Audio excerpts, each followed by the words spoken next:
Suzana Kranjec je skupaj z Mretko Kreševec napisala odlično knjigo Fermentiraj.si in Brezglutenska akademija. To je knjiga z mnogimi recepti in podrobnimi navodili za vse, ki vas zanima tovrstna prehrana. V knjigi pa je tudi recept za brezglutensko potičko, ki jo je za našo oddajo Suzana tudi pripravila. Bila je za prste oblizniti.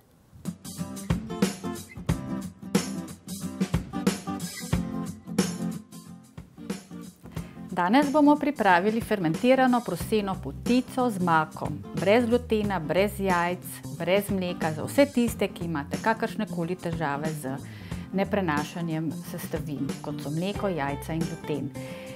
Ker je potica fermentirana, običajno uporabljamo klasične droži, če pa tega nimamo časa pripraviti, pa si lahko pomagamo z nekim fermentom kot z ganjalcem.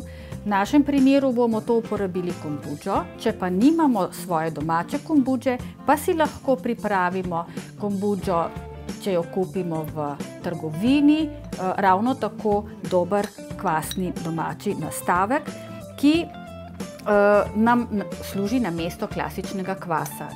Kaj potrebujemo za našo potico, ki je brez glutena? Potrebujemo obvezno nek rahljalec našega testa, to je indijski trpotec, sladkor, kurkumo namesto jajc in za boljšo prebavljivost, limonino lupinco, potem vaniljo, če imamo esenco ruma za boljši okus in seveda sveže mleto proseno moko.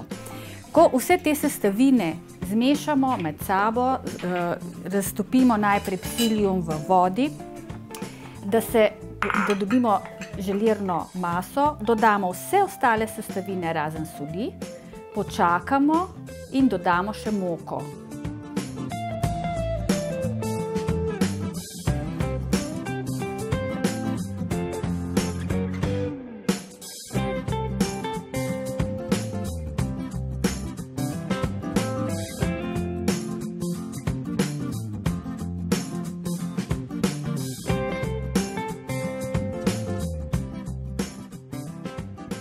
Ko vse to dobro premešamo, potem pustimo pol ure, da testo počiva in ga prekrijemo s servetom, zato da se nam ne izsuši. Po polurnem počitku, vmes lahko med počitkom testa pripravimo seveda nadev, ki je makov nadev.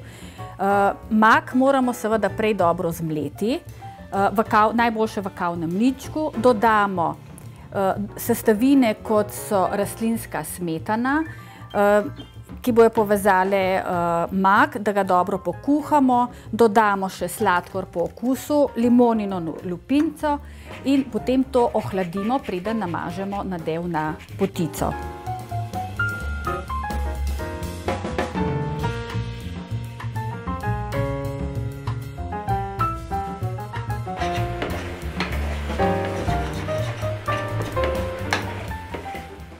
Ko testo počiva pol ure, ga ponovno posolimo in ga dobro pregnetemo. Ko gnetemo, je zelo dobro, da si skledo stisnemo ob telo, da lahko resnično z roko pridemo v samo maso testa, da se testo dobro prezrači. Ko mi to testo dobro prezračimo, ga še enkrat raztegnemo in zopet prekrijemo z servetom in počakamo pol ure, da še enkrat počiva.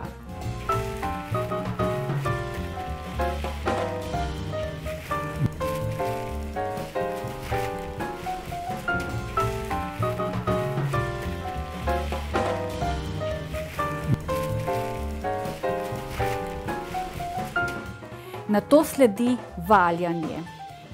Predno potico razvaljamo, si moramo pripraviti prostor, kjer jo bomo razvaljali. Najboljša je silikonska podloga. Na to podlogo pa dodamo prozorno folijo in med folijo dodamo tudi testo, zato ker sicer se to testo, ki je tako zelo redko, sploh ne da valjati. Valjamo v velikosti pekača, namažemo, potem folijo odstranimo, namažemo klasično z nadevom in potem s pomočjo spodnjega dela folije zvijemo.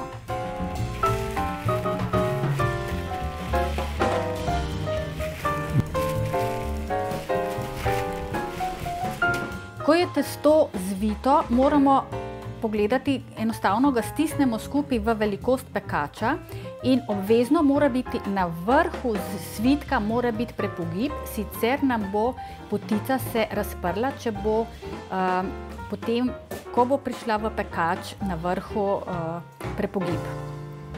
Potico smo zvrnili v glineni model Dobo, kjer lahko tudi lepo vzhaja. Če nimamo časa, da bi nam potica vzhajala 4 do 5 ur, ker je že recimo pozno zvečer, lahko preprosto vse skupaj pokrijemo in postavimo v hladilnik in pečemo šele naslednji dan.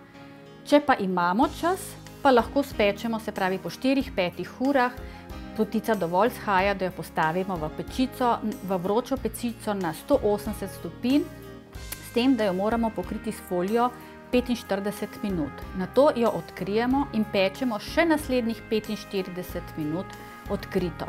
Ko potico vzamemo iz pečice, jo iz glinenega modela zvrnemo na rešetko.